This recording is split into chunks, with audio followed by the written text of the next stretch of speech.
Bonjour, je vais vous expliquer ce qu'est la curothérapie. La curothérapie fait partie des médecines alternatives, c'est-à-dire elle est classée en naturopathie puisqu'elle utilise des techniques naturelles.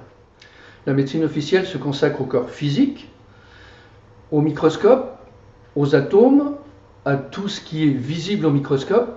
Quant à la curothérapie, eh bien c'est le contraire, elle s'occupe que des corps énergétiques. Les corps énergétiques sont en premier lieu le corps éthérique, c'est-à-dire les énergies qui font fonctionner le physique. Le corps émotif, tout ce qui est émotionnel, positif, négatif, les chocs, les blocages, etc. Un corps mental, de réflexion, mais aussi il peut y avoir des blocages, il peut y avoir de la démence, c'est-à-dire le corps mental qui est parasité.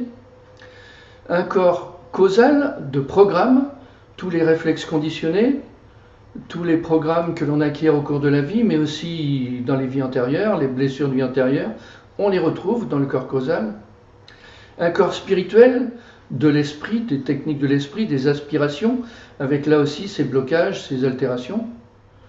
Lorsqu'on étudie tous les corps énergétiques, on s'aperçoit qu'il y a des chocs, comme pour le corps physique, des blessures, comme pour le corps physique, des blocages dans les énergies, puisqu'il y a des méridiens d'énergie, des circulations au niveau de chaque corps, et différentes altérations que l'on a répertoriées comme une médecine énergétique, et que l'on enlève dans chaque corps, corps éthérique, corps émotif, corps mental, corps causal, corps spirituel.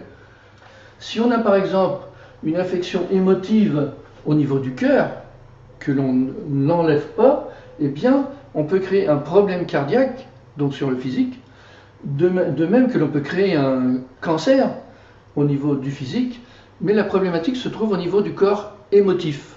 Parmi ces problématiques, il y a des parasites, c'est-à-dire qu'au même titre que le corps physique, il y a dans les autres corps des parasites qui ne sont pas de nature physique, donc qui ne sont pas visibles au microscope, mais qui existent.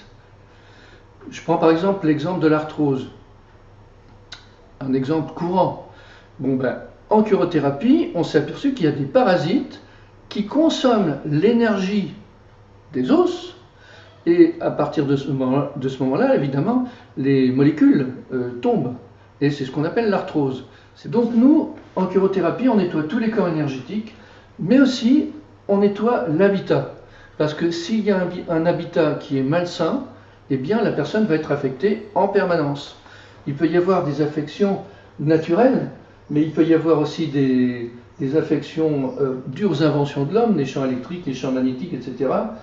De même qu'il y a des phénomènes métaphysiques, des présences d'âmes en peine, des magies, des affections de magie, et aussi des affections de vécu de la Terre, c'est-à-dire dans une zone où il y a eu des guerres, eh bien, au niveau des corps énergétiques de la Terre, on trouve aussi des problèmes à enlever si on veut rendre l'habitat sain.